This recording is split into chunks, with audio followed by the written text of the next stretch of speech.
If you want to get in contact with me, the best way to do it is on Instagram. If you just want to say what up, if you want to tell me you love my videos, you can tell me that you hate my videos, but the best way to do that is on Instagram. Peace, y'all. Jonny Fastlane here. So, Lil Uzi Vert says he doesn't have any OGs, and Shiggy trolls Blueface. Plus, Swae Lee holds a virtual concert on Instagram. Let's talk hip-hop. So check this out. Y'all niggas ain't got no OG because y'all OGs yourself, y'all old as fuck.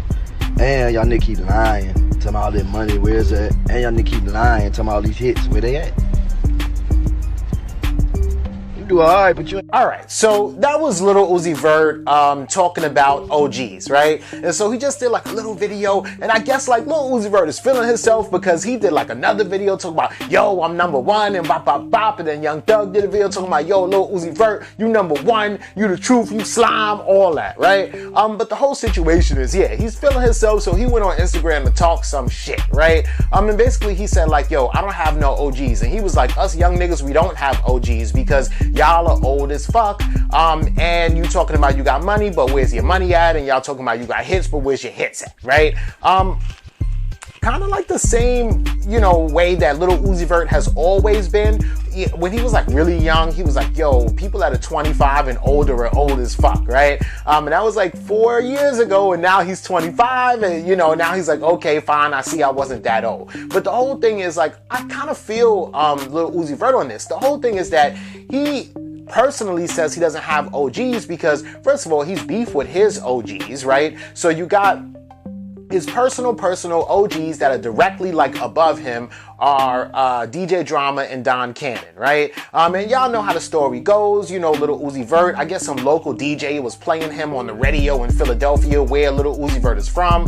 And I think like DJ Drama was like riding through Philly or something like that, and just was like listening to the radio and heard like this dude on the radio and like wanted to get in contact with the radio station and, you know, who's working with him or whatever like that, right? And Don Cannon is from Philly, and I think like Don Cannon had already been working with Lil Uzi Vert, so he joined forces with, you know, DJ Drama, and they signed him to A Generation Now, right? And so, you know, Lil Uzi Vert had beef with Don Cannon and DJ Drama to the point where he actually had to, you know, get bought out of his contract by Roc Nation, you know, with Jay-Z and all that, right? The same thing that's going on with Meg Thee Stallion, right? So because of that, he doesn't respect his direct OGs, right? And then also when Lil Uzi Vert first came in the game, he was like one of those rappers that was like a pioneer. He was like the first of his kind. Him and Lil Yachty were like the first of their kind, with like the colorful hair and all that, right? This is before, you know, really before Trippie Redd, before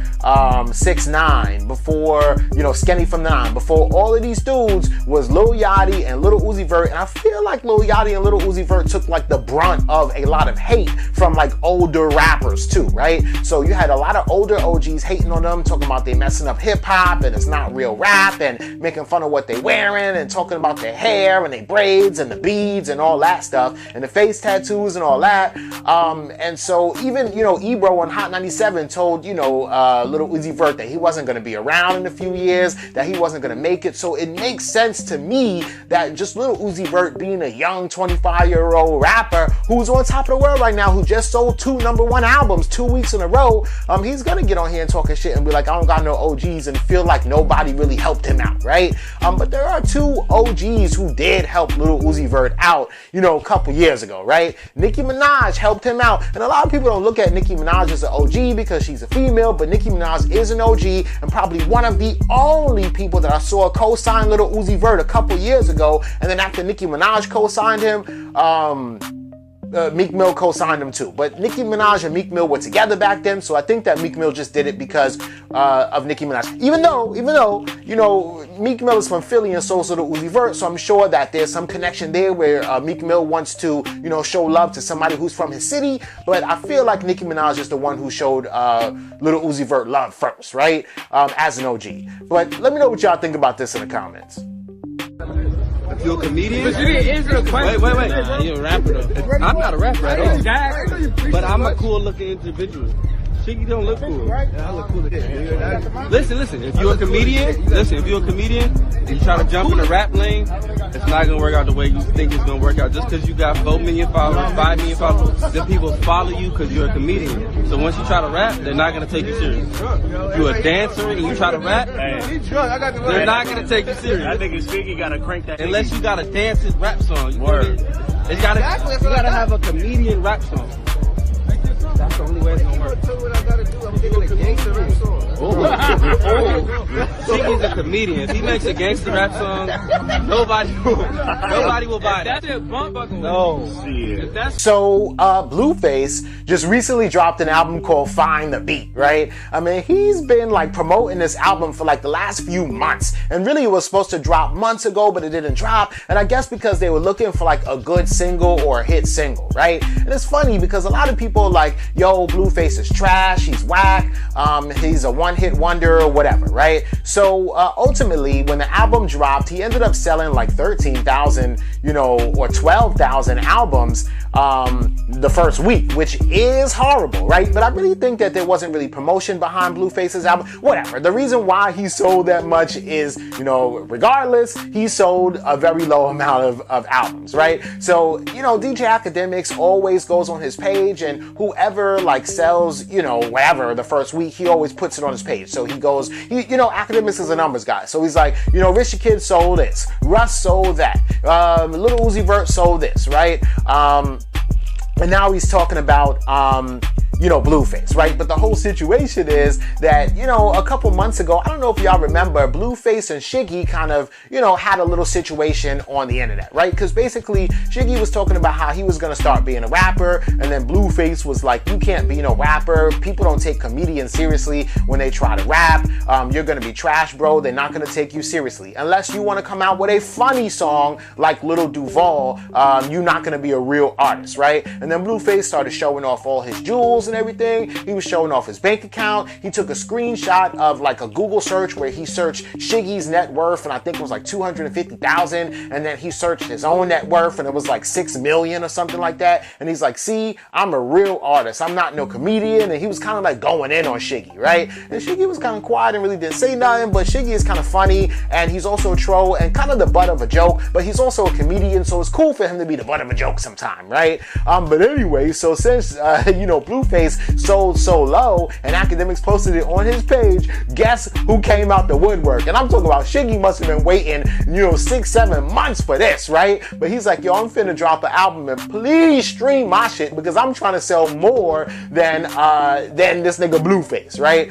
Which is crazy, funny as hell, and I'm sure that Blueface seen it. He ain't gonna respond. And I don't know what the record label's gonna do, but a lot of times when their artists sell so low, they'll drop the artist, right? But it's insane because they really didn't give him another single that was good, and they also worked that Tatiana single for like a whole year, and they came out with a remix with YG, and then a remix with Cardi B, and everybody was freestyling on it, and I think that they beat that to death, and I think that, Blueface should have had another single after Tatiana really, really quick, because before Tatiana, he had Dead Lokes, he had a whole bunch of stuff, Respect My Crippin', and then Tatiana dropped, and then it was like, that was it, right? So I don't know, it was kind of weird and crazy, but after Tatiana came out, he did come out with Shots of Flow, but that wasn't his, that's Untitled Chapter, and he was in the remix, but you know what I mean, right? But anyway, let me know what y'all think about this in the comments. I'm on the way. By now, unless you live under a rock or unless you were, hiking somewhere in a mountain for the last 20 days, like I saw in the news yesterday. Somebody came down from a mountain and they were like, what? Coronavirus? We've been, off the grid for 20 days. Anyway, unless you've been living on a mountaintop, you already know that the coronavirus has pretty much taken over the entire world, right? And the whole situation is that a lot of different governments all over the world are starting to lock people down, right? They're like, y'all ain't going nowhere because we need to stop the spread of this thing, right? So now everybody's stuck in the house, right? Me, you, celebrities, everybody, right? So what are people doing at home, right? So Swae Lee had some concerts that he had scheduled to perform at, but he couldn't go and nobody else could go either, right? Because they don't want groups of 500 people or more more to get together. Then it went down to like 50, then to 10, then to 5. They don't want groups of 2 people together now, right? Because they're trying to stop the spread of this, coronavirus from person to person everywhere, right? So, all right, what's Swae Lee to do, right? So yesterday, or not yesterday, but a couple days prior to yesterday, he announced that he was going to have a concert live on Instagram, right? Tomorrow at like 8 o'clock, Central Time, which is like 11 p.m. Eastern Time. So like I'm waiting to see this concert because this is like the first ever like Instagram digital concert I've ever seen. I'm interested to see how the hell this is gonna go and what's Swae Lee gonna do, if he's gonna be on stage or in his crib or what, right? But he was in the studio.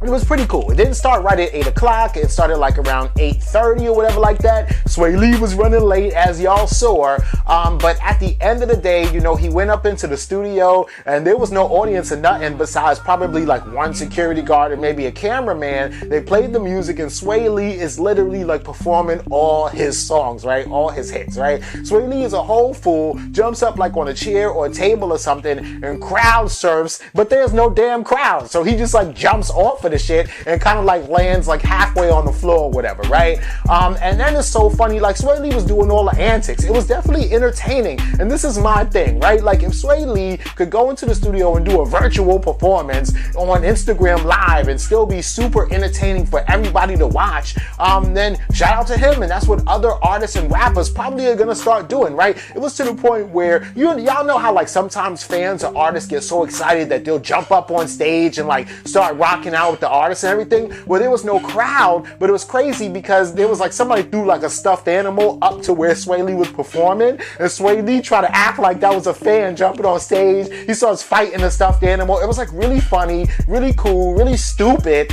and pretty fucking dope, right? But anyway, let me know what y'all think about this and everything else in the comments down below. Don't forget to like, comment, share, subscribe. Make sure you hit that notification bell and follow me at Jonny Fastlane on Instagram, and y'all already know what to do. Peace.